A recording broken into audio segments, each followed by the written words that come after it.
Les amis, il est 7 h du matin, le jour se lève, on va se préparer pour cette deuxième spéciale qui s'annonce absolument épique avec nos premières fois dans les dunes.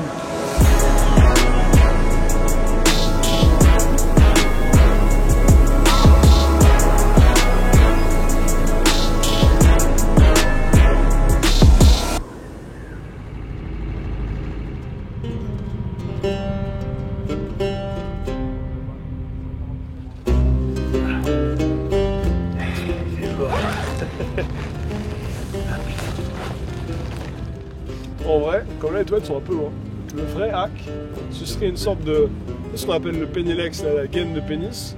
Et il faudrait faire ça la nuit, en mode clim en sortie de tente. C'est marrant ça, parce que Clément, quand on a un réveil, tu vois, il se réveille toujours 5-10 minutes après. Alors parfois on a 20 minutes pour partir, tu vois. Moi je m'active pendant 20 minutes, et il arrive à être prêt avant moi.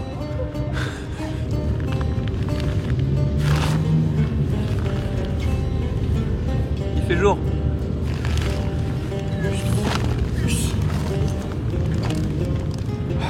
Alors, J'ai mal. Ah, c'est raide là. C'est. T'as pu prendre quelque chose pour la douleur? Non. Ah, faut que tu prennes un truc. Hein. Bah après, quand je vais être chaud, je pense que ça ira, mais. Ouais, c'est chaud. Ah ouais, cette nuit là.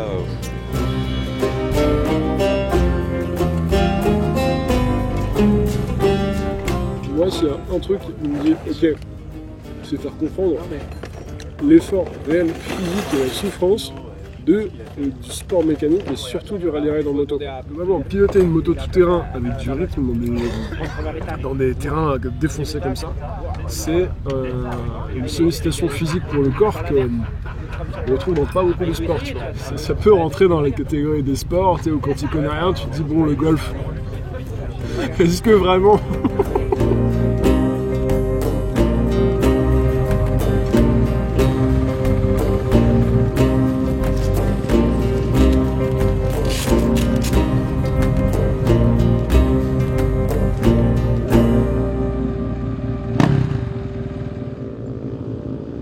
du coup, finalement, la liaison était assez rapide et ça m'a donné bon espoir parce que j'ai vu des mecs qui ont réussi à se perdre dans la liaison. Du coup, je me suis dit, s'ils naviguent aussi bien en spécial, je vais pouvoir tirer mon épingle du jeu et les rattraper. Ça va être une très longue journée. Chaud pour le rallye Dakar, du coup, après? Bah, en fait, c'est ça, c'est que faudra absolument qu'on puisse terminer le Maroc parce que si on n'arrive pas au bout, ils vont nous dire le Dakar, ça sert à rien, tu vois. Ah oui, bah, j'ai aussi mal qu'hier, ça s'est pas aggravé, mais j'ai l'impression que je peux moins me mettre debout en fait. Dès que j'ai. En fait, appuyer dans le sens du talon, ça va. Dès que j'ai un peu de flexion gauche-droite, là, ça me défonce. Et le problème, c'est que si tu tombes et que tu dois envoyer ton pied d'urgence pour retenir la moto, là, j'ai la jambe qui va lâcher direct, c'est sûr. Allez les mecs, qui j'ai là, Steve de Raw Motorsport, celui qui nous a fait le bon coup sur les bêtas que vous allez voir très bientôt sur la chaîne. Normalement, il va les plier les bêtas. Et Steve, il est là avec son frère Eddie, Steve Pasco, Eddie Pasco, et il roule avec deux coves. Ils ont bien préparé. Ouais, c'est pas Et le frérot, il a rien à me casser. Rien de cassé. Ce qu'il m'a dit, un ravin quand même. Hein. Lui a pris un ravin. Ouais. Putain, prendre un ravin. Tu te rends compte de la force du mec pour soulever un ravin? Putain.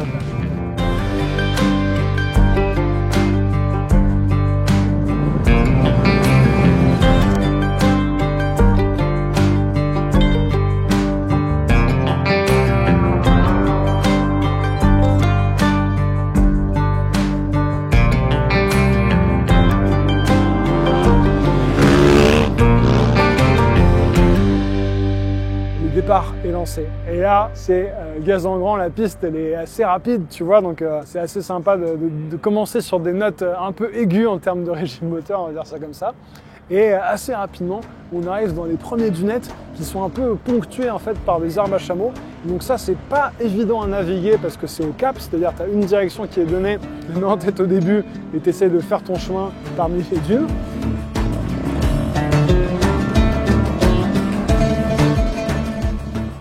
Mais c'est la première fois vraiment que je pose les roues sur une dune au Maroc, donc c'est quelque chose.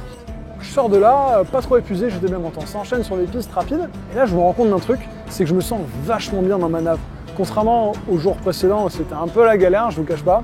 Là, j'arrive à naviguer super efficacement, donc je perds pas de temps. Et en fait, assez rapidement, après cette petite portion rapide, ça plonge directement dans les oueds.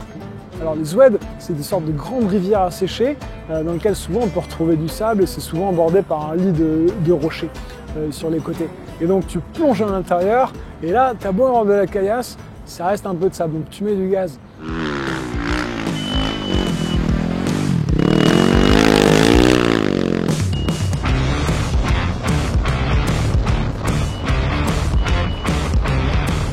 Et là, on arrive après un petit hors-piste sur une piste très rapide. Mais quand je vous dis très rapide, je me sentais bien. Et tu vois, j'ai un peu oublié mes limites mentales que je m'étais fixé à 100-110 la veille, tu vois. Là, la moto, elle y allait. Donc j'accélère, j'accélère, j'accélère. Et là, je sens que ça bip. Je fais étrange. Il n'y a pas vu de danger, machin. Et en fait, j'étais à 157. Et tu te prends une pelle à cette vitesse, c'est monumental, quoi. Bon, cette fois-là, je me suis pas arrêté, mais il y avait une image ultra cinématique. Il y avait les deux chameaux de chaque côté de la piste. Je me suis dit, c'est magique. Puis là, ça rebascule dans un wide. Je fais mon petit bout de nav et là, j'ai une envie de sub pas possible. Je m'arrête un coup et qui, voilà, je le clème. Je me dis, mais putain, on peut pas pisser tranquille dans ce pays. Ça va quoi? On navigue un petit bout de temps dans ce truc-là. Et ça finit par une portion trialisante. Je me dis, Clam avec sa cheville, est-ce que je l'attends parce qu'il y a quand même une grosse marche qu'il faut pas rater, tu vois? Et donc j'y vais. Vous allez voir la suite de la vidéo, mais ça va être la dernière fois que je vois Clam pour la journée. Et donc là c'est fatigant, mais je me sens bien, je navigue plutôt pas mal, je suis assez rapide sur les portions de sable parce que vraiment c'est mon kiff, tu vois. Et j'arrive à remonter quelques mecs. Et il y a un mec, je vois sa poussière au loin, et je me rappelle des phrases de Manu. Alors en fait Manu, il nous a donné un paquet de phrases, tu vois, et tout du long, en fait je pense à lui toute la journée, et je pioche dans ses phrases pour essayer de pas mourir. Et donc la phrase qu'il m'a dit, c'est la poussière qui vient à toi. Et donc là, je lui colle aux fesses, mais pas mal, tu vois. Et je vois alerte voiture, je fais non, non, non, non, non, non. Je laisse pas passer l'occasion de me faire le premier mec de la journée, tu vois. Et donc là, je vois le mec qui freine parce qu'il a eu l'alerte, j'en profite, je freine au dernier moment, et je suis à peine sur lui, la voiture qui me balance un nuage de poussière qui restera collé à l'intime de la GoPro un paquet de temps après d'ailleurs, c'était enfer. Et je réussis comme ça mon premier mec, la première remontada de la journée. Après ce petit dépassement, ça continue, finalement assez rapidement on arrive sur les premières dunes, à Merzouga. Alors aujourd'hui c'était Merzouga en voiture en voilà. J'en vois 2-3 des mecs qui sont cuitos quoi. Il y a des mecs qui sont assis à l'ombre de leur moto en train de se demander pourquoi ils sont inscrits. Parce que c'est pas gratuit en plus. Hein. Attention, on paye pour être là. Aujourd'hui, tu vois, alors, la lumière était vraiment dégueulasse, genre 13-14 heures. Et donc ça faisait qu'il n'y avait aucun relief dans les dunes. C'était très très compliqué à percevoir. Je me suis dit, oh tiens, un peu d'ombre sur une dune, tu vois. Très mauvaise idée. Je me suis tanké dedans. Je suis pas passé par l'avant, mais c'était pas loin, tu vois. Vraiment, j'ai pris la dune, genre ouf! Et j'ai été projeté sur le côté. Et heureusement, la Krapovic n'a pas touché le sable. Sur la dernière moitié de la course, j'avais remonté tellement de mecs et je me suis dit, mais en fait, c'est trop beau quoi. Là, je me sentais dans Star Wars, des paysages, j'étais fou. Il y avait des pistes sablonneuses avec des rochers noirs.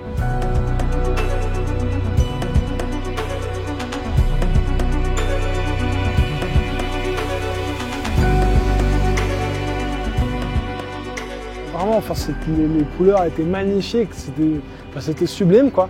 Et du coup, je n'ai pas réalisé, je me suis arrêté pour filmer quoi. Enfin bon, donc c'est sûr que ça paraît un peu irréel de s'arrêter alors que 2 heures avant, tu étais en train d'essayer de grappiller 10 secondes, on est à 157. C'est vrai. Je vous montre le paysage. Je suis en course, hein, mais je m'arrête juste pour vous filmer ça.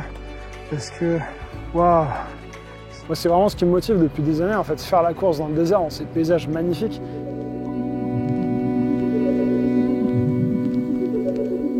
Erreur de lucidité, je prends le mauvais cap et je me retrouve vraiment en dehors des traces. Je vois le SSV qui part dans une belle direction, je me dis oula. Alors lui, le coquin, s'il vient de faire un 90, c'est sûrement parce qu'il vient d'être dans le rayon d'action du waypoint, donc il sait où il est. Donc tac, moi j'ai fait pareil, je fais mon petit demi-tour en haut de la dune et c'était parti pour aller faire la chasse au waypoint. Et c'était vachement joli parce que sur la fin, en fait, on s'est tiré à la bourre avec un SSV, là, les gros buggy, et une espèce de voiture du futur, je sais même pas ce que c'est, mais ça fait un bruit des enfers.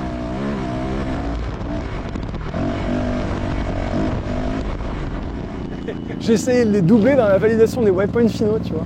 Et donc voilà, ils sont plus rapides que moi forcément.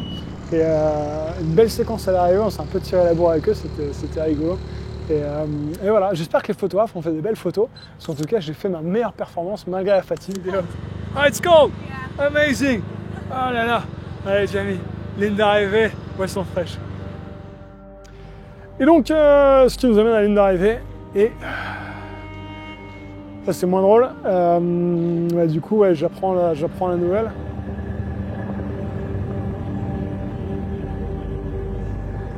Et du coup, t'as vu que Clem il n'a pas pu finir l'étape.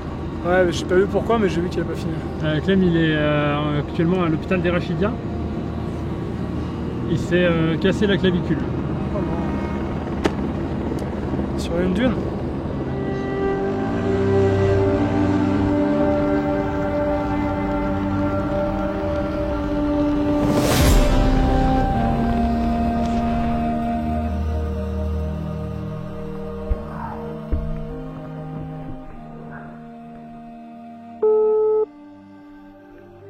Oui, allô? Ouais, je pense que je me suis cassé la clavicule.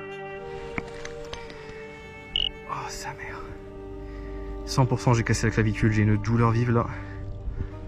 Putain, fais chier. En plus, je suis arrivé à 2 à l'heure comme les autres, mais je sais pas, ça a cassé plus fort. Avec la cheville, j'ai pas osé sauter de la moto, je me suis dit que ça se récupérerait en restant à l'arrière. C'est chiant quoi, c'est chiant pour lui déjà, parce que ça fait mal. Et puis après, je pense que Clem il aurait voulu continuer la course, tu vois, donc... Je suis passé par-dessus bord, jusque là ça va, mais gonflage du gilet plus la moto qui m'atterrit dessus. Ah oh, putain, j'ai mal.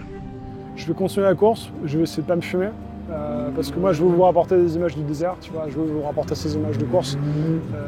Clem aussi, il aurait voulu aller au bout, donc on va faire ça.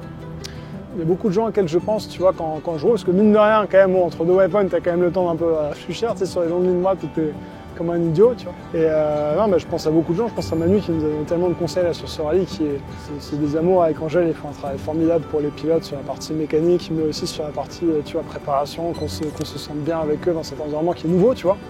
Et donc ils font un taf de ouf, et pour ça, vraiment, on les remercie. Et je pense aussi à mon fiston, Jojo, qui m'attend à la maison avec des grands encouragements de bravo papa, et dès que j'envoie une vidéo. Et ouais, du coup, je pense à eux, je pense à ma copine, histoire de rentrer, tu vois, en un seul état. Et ça m'aide bien, tu vois, à pas trop m'exciter, à rester bien lucide, bien concentré, en me disant que je veux le rendre fier et je veux pas le rendre son papa, tu vois, dans tous les sens, quoi. Maintenant, j'ai une motivation supplémentaire pour le faire pour Clem, et puis on va tout donner. Je pense, vu le briefing qu'on a eu sur la spéciale numéro 3, qu'elle va être coquine. Je pense qu'ils vont nous remettre du Merzuga. On l'a fait en horizontal, ça va le faire en vertical, tu vois. Bon, ils sont pas créatifs, les mecs. Bon, on pense à Clem, on lui envoie plein de bisous pour l'hôpital. À l'heure qu'il est, on ne sait pas encore ce qui va advenir. S'il se fait opérer ici ou s'il rentre en France, on verra. En tout cas, pensez à vous abonner, c'est triste de dire ça. On va essayer de voir si j'ai réussi à survivre. Ça peut être pas mal. Allez, ciao.